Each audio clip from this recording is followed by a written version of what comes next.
हमें लड़की पसंद है, पर आप लोग दहेज में क्या क्या देंगे? दहेज? देखिए, दहेज हम नहीं देंगे। दहेज नहीं देंगे? पर क्यों? अरे आपको पता नहीं है, दहेज मांगना कानूनन जुर्म है। और हमने जो अपने बच्चे पर इतना खर्चा किया है उसका क्या? उसको पढ़ाया लिखाया और फिर वो सरकारी नौकरी करता है। देखिए बहन जी, खर्चा तो हमने भी अपनी बेटी पे बहुत किया है, उसकी पढ़ाई लिखाई पे। और सरकारी ना सही, लेकिन प्राइवेट जॉब तो वो भी करती है। देखिए, दहेज के बिना ये शादी नहीं हो सकती। अरे कैसी बात कर रहे हैं आप? ऐसे खुल के आप कैसे दहेज मांग सकते हैं? और आपको पता भी है, अगर हम कंप्लेन कर दें तो आपको जेल भी हो सकती है। अब देखिए, हम तो बस इसलिए कह रहे थे कि हर बाप अपनी लड़की को तो देता ही है। हाँ, तो वो हमारी अपनी मर्जी की बात है, हम डिमांड पे कुछ नहीं देने वाले। हाँ ठीक है, हमें कुछ नहीं चाहिए। देख लीजिए, कहीं ऐसा ना हो कि बाद में कोई डिमांड आए। हम एक पैसा भी नहीं देने वाले। हमारी एक ही कंडीशन है, नो डाउरी। आखिर हम बेटी वाले हैं, तो हमें ही आगे बढ़कर इस प्रथा को बंद करना पड़ेगा। ठीक है, जैसा आपको अच्छा लगे, पर एक कंडीशन हमारी भी है। जी बताइए। देखिए, आज हम ये रिश्ता पक्का करते हैं बच्चों का, और कल को शादी भी हो जाएगी। लेकिन बस हम इतना चाहते हैं कि कल को इन दोनों के बीच में ऐसा कुछ ना हो जिससे कोई परेशानी आए इनके जीवन में, इनको अलग होना पड़े। हाँ, ये तो सही बात है आपकी।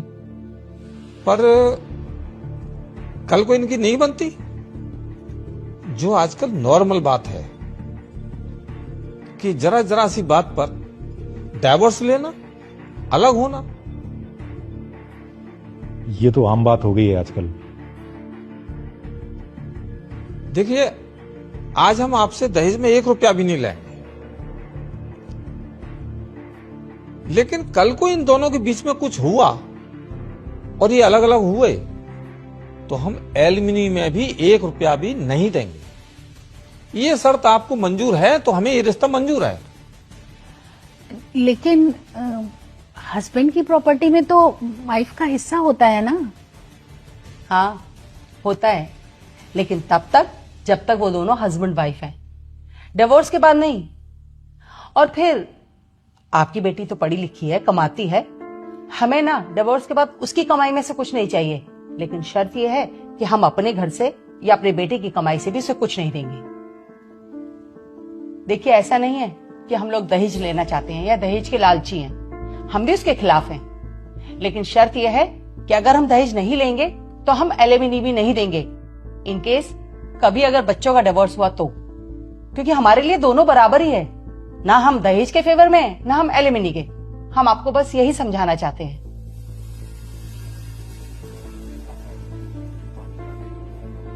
वाह, अरे ये भी बात कोई मानने वाली है। कल को मेरी बेटी अलग रहेगी तो क्या करेगी, कैसे जिएगी? उसके रहने के लिए कुछ तो चाहिए होगा ना।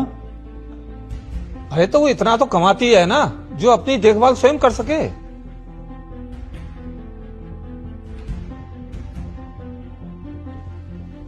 और फिर जब आप दहेज की प्रथा के इतने खिलाफ हैं, तो एलिमनी के इतने फेवर में क्यों हो?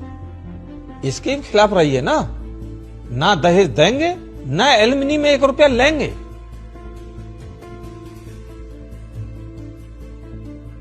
देखिए, आपने अपनी बेटी को पढ़ाया लिखाया, काबिल बनाया, हमने भी बनाया अपने बेटे को।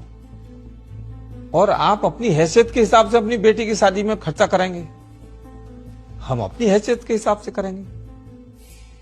और जब ऐसी बात है तो फिर लड़के वालों को ही डाइवोर्स के टाइम आधी प्रॉपर्टी देनी पड़ती है, और ये नॉर्मल हो गया है बिल्कुल। कुछ लड़कियों ने तो इसे बिजनेस बना लिया है।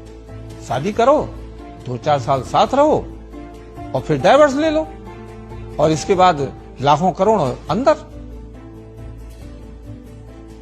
और देखिए, हमारी यही कंडीशन है, अगर आप लोग एग्री हैं तो ये एग्रीमेंट है जो हम शादी के टाइम साइन कर लेंगे। और नहीं तो हम ये शादी नहीं कर सकते।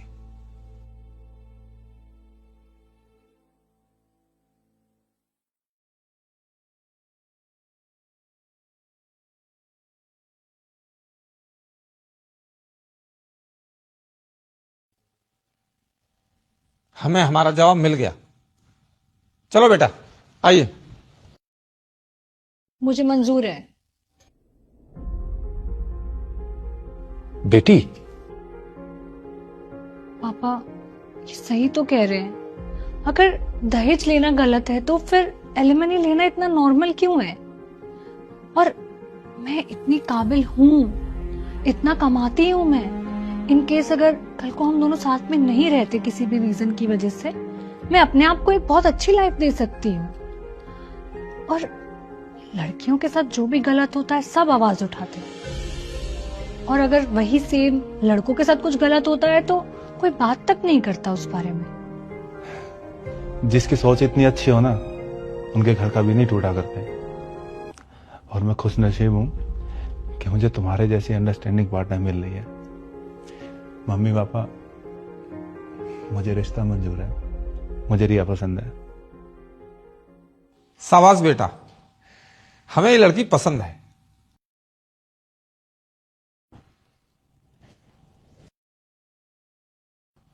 ठीक है, जब दूल्हा दुल्हन राजी तो हमें भी मंजूर है। लीजिए मिठाई खाइए।